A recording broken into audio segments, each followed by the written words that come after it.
자, 안녕하세요. 반갑습니다. 주식 강의의 그대에게 이정열입니다. 자, 오늘 8월 5일이고요. 지난 생명과학 브리핑 드리도록 하겠습니다.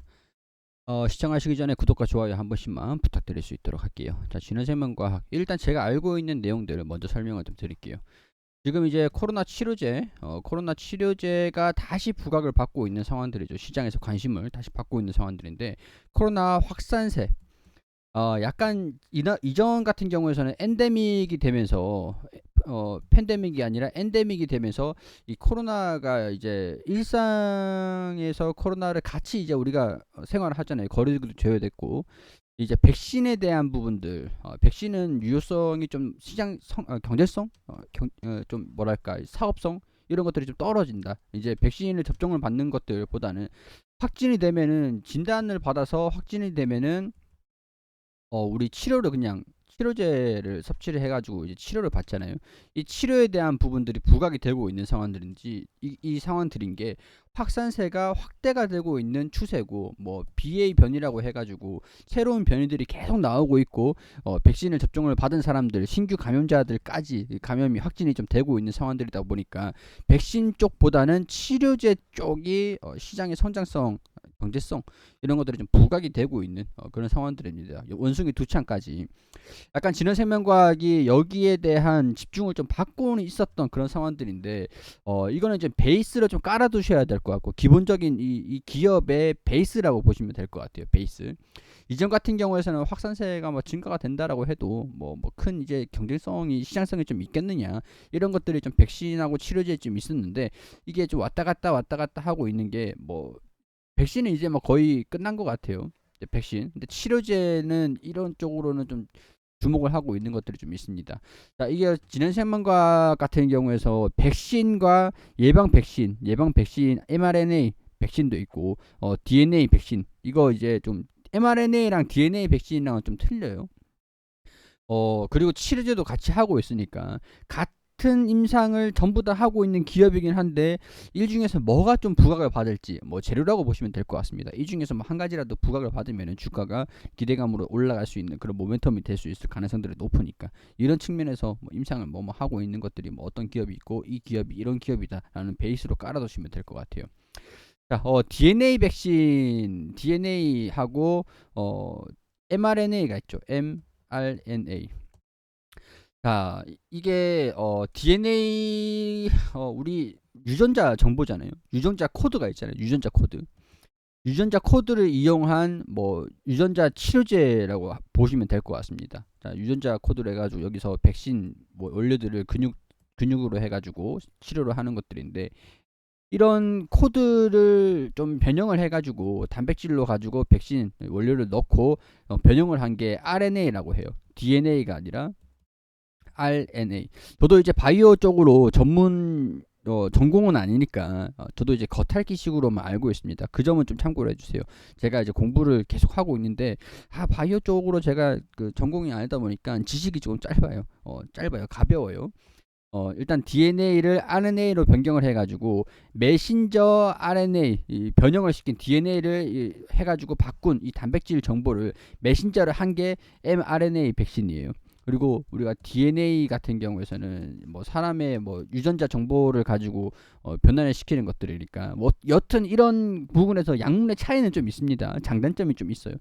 mRNA 그리고 DNA 그리고 플라스미드 DNA 같은 경우에서는 여기서 얘기들이 나와주는데, 플라스미드 DNA 우리 VGXI잖아요. VGXI. 여기 이런 원료인 거는 미국의 VGXI를 통해서 생산을 하는데, 이게 어떤 DNA가 이 생산 플라스미드 DNA가 뭐 유수의 빅파마에 납품을 하고 있고, 이게 DNA 백신의 유전자 치료제의 핵심 원료라고 하죠. 유전자 치료제. DNA는 유전자 코드잖아요. 이 백신의 완제품이자 mRNA 백신과 아데노바이러스, 키메라 항원 수용체, T세포 치료제, 유전자 가위, 여기에 원료로 쓰이는 이제 핵심 원료라고 합니다. 플라스미드 DNA 같은 게 아마 유전자 코드를 전달하는 그런 것에서는 좀 유사하지 싶어요. mRNA 백신이라든가 이런 것들이 대부분 이제 단백질로 형성이 되어 있다라고 하죠. 플라스미드 DNA 생산 핵심은 고순도, 고농도, 고수율이다. VGXI가 이 부분을 차별화된 생산 기준을 갖고 있다. 에어믹스다. 플라스미드 DNA는 대장균을 발효를 통해서 만들어지고 플라스미드를 대장균 안에 주입해 배양을 한 다음에 물리적 충격을 가해 대장균에서 플라스미드를 꺼낸다. VGXI는 공기를 이용해 플라스미드를 꺼내 고순도, 고농도 플라스미드만 추출을 할 수 있다. 자, 이 현재 신공장 증설이 완료가 된 상황이죠. 2공장 빼고 1공장은 완료가 된 상황들이죠. 플라스미드 DNA를 가지고 생산 능력이 뭐 계속 확대를 시키면서 내년 1분기 이 기사가 좀 됐어요. 2021년도 기사니까 2022년도 1분기는 일단 지나갔죠. 이게 이때 당시에는 1분기라고 예상을 하고 있었던 상황들인데 지금 1분기는 지나갔어요. 시생산이 뭐 시험 가동인데 시험 가동은 끝났고 지금 이제 공장 입주 허가까지 받은 다음에 상업 생산을 본격적인 가동이 2분기에 본격 가동을 한다. 이런 얘기들이 있었는데 지금 이제 입주 허가는 받았다라고 했는데 상업 그 가동을 시작을 했는지 그런 내용들이 나와주지 않아가지고 지금 그거를 좀 기다리고 있는 상황들인데 약간 지금 8월 달이다 보니까 시험 그 입주가 허가를 받은 상황이다라고 하면 그냥 입주해서 지금 가동을 좀 하고 있는 상황들이 아닐까 이런 생각들이 좀 들기도 해요. 근데 뭐 지금 섣불리 뭐 가동을 하고 있습니다라고 얘기를 하기에는 내용들이 나와준 게 없으니까 뭐 의무 공시가 아니다 보니까 뭐라고 할 수는 없는데 일단은 뭐 아마 가동을 하고 있다라고 보는 게 합리적이지 않을까 그런 생각들이 좀 듭니다. 자, 일단 이전 같은 경우에서도 금감원 공시를 보면은 단일 판매 공급 계약 체결을 하고 계속 이제 판매 공급 계약을 체결했던 이 공시들이 계속 있어요. 이 내용들을 보면은 거의 대부분이 플라스미드 DNA라고 보시면 됩니다. 여기서 플라스미드 DNA 공급 계약이라고 나와 있죠. 여기 플라스미드 DNA 공급 계약 나와 있고 여기서도 자 플라스미드 DNA 공급 계약이고 자 미국 바이오 업체 여기 이거는 이제 좀 비밀로 나와 있네요. 미국 바이오 업체 이거 플라스미드 DNA 공급 계약이 맞네요. 계속 이제 공시 판매가 판매를 진행을 하기 위해서 이거는 신규 공시고 이거는 정정 공시고 정정 공시입니다. 이 뒤로 넘어가서도 이것도 전전 판매 이것도 다 플라스미드 DNA예요. 그러니까 이 VGXI에 대한 실적 기대감들은 여전히 동반이 되고 있다라고 보는 것들이죠. 치료제라든가 백신이라든가 이런 것들은 모멘텀, 기대감이라고 할 수 있는데 기대감이라고 테마적인 부분들이라고 할 수 있을 것 같아요. 물론 이제 임상 이상을 통과했다 뭐 이런 얘기들이 좀 나와주면서 뭐 조만간 통과됐다라기보다는 이런 얘기들이 좀 있었어요.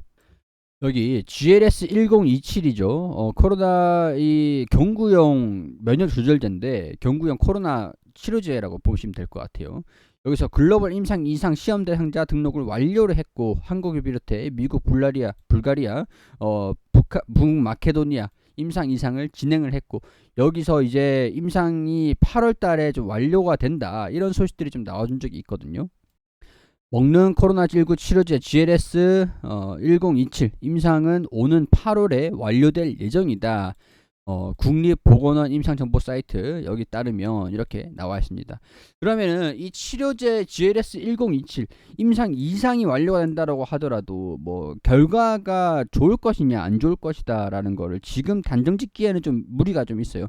임상이 완료됐다 뿐이지 뭐 이 효능에 대한 뭐 임상 결과라든가 이런 것들이 발표를 해야 뭐 효과가 있는지 부작용이 좀 있는지 이런 것들 뭐 일단은 이런 보통 이렇게 생각하시면 됩니다. 1상 모르시는 분들을 위해서 2상 그리고 3상 이게 순서잖아요. 그리고 품목허가 자 이런 것들인데 임상 2상까지는 이 약물이 효능이 있는지 임상 1상을 통해서 뭐 이전에 뭐 가임상을 통해 가지고 뭐 동물 대상으로 하고 이거는 사람이 좀 임상 참가자가 좀 적어요. 임상 1상 같은 경우에서는 효능만 판단하는 거기 때문에 부작용이 많은 것들은 3상에서 여기 임상 2상에서 유의성을 확보를 한 다음에 부작용 안정성을 평가를 합니다. 그렇기 때문에 3상에서 사람들이 좀 임상 대상자가 좀 많이 필요합니다. 안전성을 좀 대량으로 그런 데이터가 좀 필요하기 때문에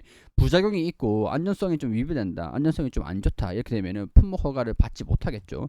임상 2상에서는 유의성 이게 효과가 있느냐 효과가 있느냐를 발표를 하는 것들이니까 이 약물에 대해서 치료제가 뭐 코로나 확진자들을 대상으로 했을 때 이 약물을 먹으니까 뭐 10명 중에서 뭐 6명이 아니면 8명이 뭐 효과를 봤다. 치료제 완치가 됐다. 뭐 이런 내용들이 좀 나와줄 거라고 봐요. 8월 달에 임상 완료가 된다라고 하니까 이 3상을 통과가 됐다. 뭐 신청을 할 거다. 뭐 이런 내용들도 나와주면서 이 결과에 대한 부분들, 임상 이상에 대한 결과, 이게 결과를 발표를 하겠다라는 것들이지 긍정적인 결과가 나와줬다라는 내용들이 나와준 건 없습니다. 그렇기 때문에 우리가 좀 팩트를 따지고 보자면 GLS 1027 이죠. 이 약물 치료제 여기에 대한 결과를 발표가 임박해 있는 상황이 아닐까라고 추측을 하고 있는 상황들인데, 결과는 우리가 발표를 하는 것들을 봐야 됩니다. 약간 보통 학술지를 통해서 발표를 하긴 할 건데 이 발표에 따른 주가 움직임들 좀 우리가 예상을 좀 해보고 단기적인 테마적인 부분들, 그리고 장기적으로 영업이익 매출액 증가 뭐 이런 것들을 보는 것들은 뭐 장기적인 모멘텀으로 VGXI한테 좀 의존을 해야 될 것 같다, 이렇게 말씀을 드릴 수 있을 것 같아요. 자, 일단 치료제에 대한 부분들은 테마적인 부분들이고 VGXI는 실질적인 연결 실적으로 반영되는 것들을 기대를 하는 것들이니까 여기에서는 우리가 구별해서 보실 필요가 있다라는 거 정리를 좀 해드릴 수 있도록 할게요.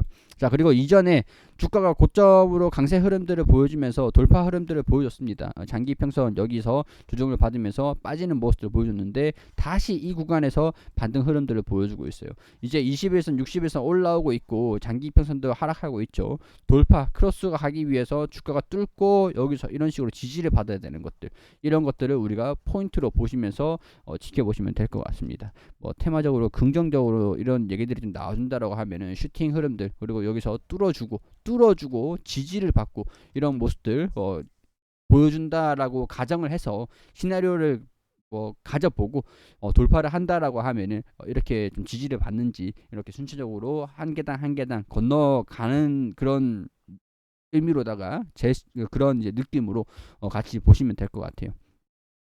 진해생명과학 이런 제가 아는 한도 내에서 이렇게 설명을 드렸던 건데, 저도 이제 진해생명과학에서 얘기를 해주는 것들만 알고 있다 보니까 제가 이제 전부 다 알 수는 없는 상황이에요. 여러분들도 마찬가지겠지만 뭐 정보가 좀 있으신 분들은 댓글로 남겨주시면 감사드리겠고, 뭐 일단 뭐 정보가 있으시든 없으시든 이 기업을 뭐 가지고 있는 분들이라든가 아니면은 관심을 가지고 계시는 분들도 참고해서 투자 판단에 좀 도움이 되셨으면 좋겠다는 그런 말씀들을 드릴 수 있을 것 같습니다. 자, 구독과 좋아요 부탁드리도록 하고 여기서 마무리할 수 있도록 할게요.